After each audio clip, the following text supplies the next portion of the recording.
reçoit Jean-Marie Biret, qui est chef de la troupe Manahao et qui vient nous présenter son nouveau spectacle. Bonjour. Alors, le titre, il y a le mot silence dedans. Il y a le mot outrage aussi. Outrage. L'outrage du silence. Alors, j'ai aimé ce titre parce que déjà, non pas qu'il m'agressait, mais il éclatait à mon visage, comme ça, l'outrage du silence. Je trouvais que le mot était très fort et ça me parlait. Et il s'agit de... Tu l'as entendu ou tu l'as vécu en rêve ? Non, je n'ai pas rêvé. Non, je sais pas, des fois quand on dort, on a une illumination. Non, moi quand je dors, je dors. Ah, c'est bien, tu as de la chance. Non, ou alors je rêve éveillé. Voilà, c'est ça, dans la rêvasserie. Voilà. Donc l'outrage du silence.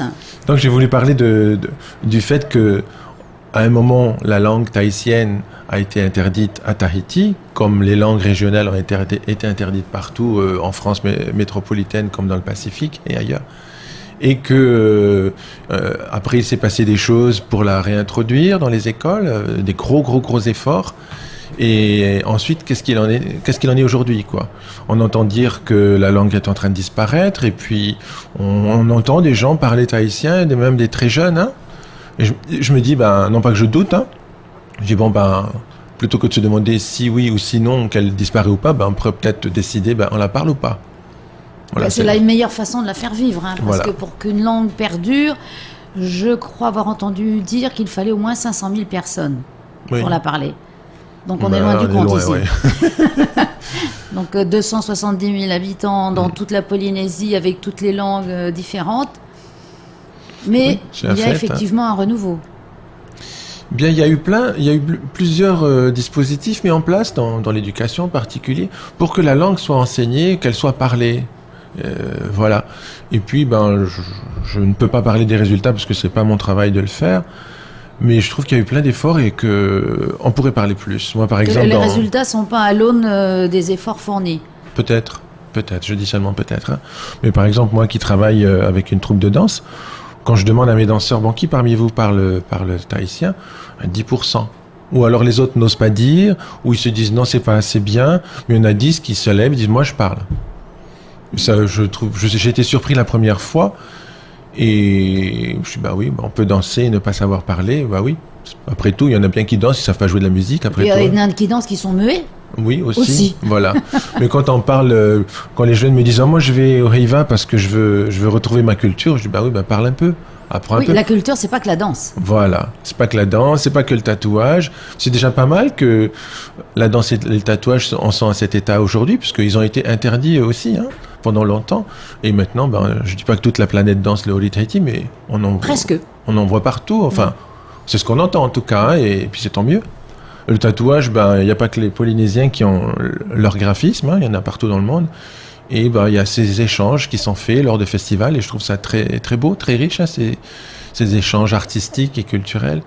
Et puis quant à la langue, je ne rêve pas de voir la terre entière parler le tahitien, mais qu'au moins à Tahiti, on la pratique de manière quotidienne, hein, au quotidien, et qu'on se dise, oui, on est à Tahiti, c'est normal qu'on parle tahitien.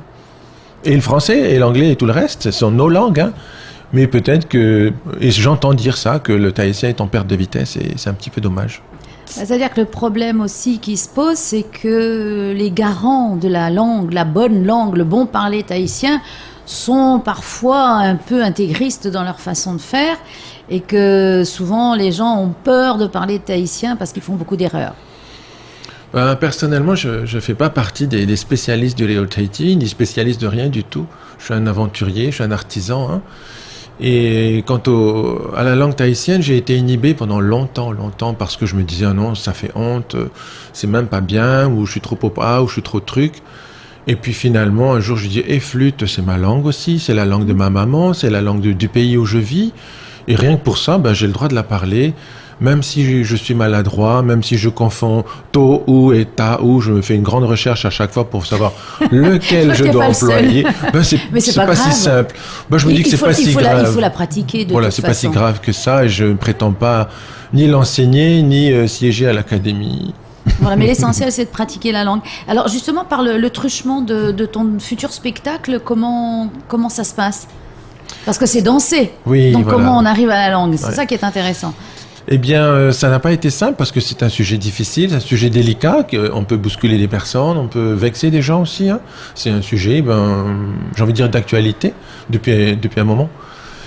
Après traduire tout ça en danse et en musique, eh bien, j'ai écrit des textes après avoir discuté avec nos danseurs, avec des personnes aussi comme Jacques Vernaudan ou d'autres personnes qui travaillent dans l'enseignement de la langue tahitienne. Et puis des gens qui ne l'enseignent pas du tout, puis qui n'ont rien à faire, et puis toutes sortes de gens qui ont donné leur avis. Et avec tout ça, c'est comme ça que je fonctionne à chaque fois que j'écris un spectacle, j'écoute. Et puis, non pas que j'en fasse la synthèse, mais je retiens ce qui résonne en moi. Et ce qui résonne en moi, pour les jeunes qui sont en face de moi, puis je retiens ça et j'écris. Donc c'est un spectacle qui va être dansé, mais parlé aussi, déclamé. Il y a quelques oreros. Oui, puisqu'il y a quand même de la langue. Il s'agit de la langue, on va tchatcher, quoi. Voilà, intéressant, important. Voilà. Et donc, oui, il y a quelques oreros, pas trop, mais beaucoup de chansons, des chansons toutes neuves. Il y a aussi au départ quelque chose qui pourrait paraître assez pédagogique, puisque on a entendu dans nos discussions, dans nos recherches, beaucoup de choses qui peut-être étaient erronées. Alors on a eu besoin de mettre au clair l'histoire. Qu'est-ce qui s'est passé vraiment ? Sans être, comme pour la langue, des spécialistes de l'histoire, mais bon, on s'est informé, on a été accompagné pour ça, pour dire, voilà, à partir de cette date-là, la République a interdit pour toute la France, même les régions... tout à fait, c'est pour ça qu'il y a eu le renouveau l'occitan, le breton... C'était à l'époque où il fallait unifier un pays par la langue, en fait. Je lisais dans ces documents qu'on a consultés qu'au départ, l'intention était de permettre à tous ces gens, à tous ces paysans qui ne parlaient pas donc la langue de la justice, de se défendre devant un tribunal. Ainsi, ils avaient tous le français pour se défendre. Donc, on a enseigné, et c'était la mission, et c'est pour ça qu'ont été créés les instituteurs, pour enseigner la langue française. Et donc, on a voulu remettre ça au clair, que déjà, il n'y a pas que Tahiti qui a été, je dis des guillemets, mais bon, peut-être il n'y en a pas besoin, victime de mais cette dans beaucoup histoire. de pays, c'est ce qui est fait, voilà. De toute façon. Ne serait-ce qu'en Chine, ça a été fait aussi, à l'époque des empereurs. Voilà. On met tout le monde dans un cadre et on n'en sort pas. Voilà. Et donc, j'ai voulu parler de ces choses-là pour que ce soit dit. Ok, ça y est, ça c'est clair. Je simplifie un petit peu mon discours. Et puis maintenant, qu'est-ce qu'on fait ? Voilà, c'est ça la question de ce spectacle. Et maintenant, qu'est-ce qu'on fait ? Alors, on la parle ou pas ? Il y a quand même une histoire. Il y a des chansons. Il y a 2 parties. Dans la première partie, on a des textes, je dis pas durs, mais qui sont de la revendication, qui sont de la rancœur. J'ai voulu exprimer ces choses-là. Et ça finit par un orero assez violent, qui parle de colère, mais de manière très violente. Ensuite, une chanson pour apaiser, pour pas laisser les gens partir à l'entracte complètement agités. Oui, pour qu'ils reviennent. Et puis parce que on n'est pas là pour mettre le feu, on n'est pas là pour mettre les gens en colère. J'ai juste voulu exprimer ces choses-là pour qu'ils soient entendus qu'on a le droit de les penser, on a le droit de les dire. Que cette langue ne soit pas une langue que de la colère, voilà. Et ensuite la langue de réconciliation. Voilà, en deuxième partie, c'est le sujet, c'est... maintenant, au nom des jeunes, maintenant on sait, maintenant on a choisi, et ils repartent dans la deuxième partie avec des paparatupuna.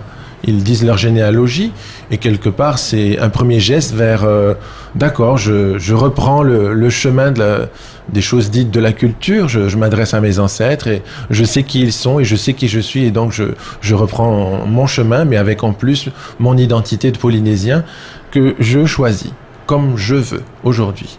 Alors, ce spectacle aura lieu quand ? Ça sera sur la scène du Grand Théâtre de la Maison de la Culture, le 16 octobre à 19h30. Il y a une unique représentation ? Oui.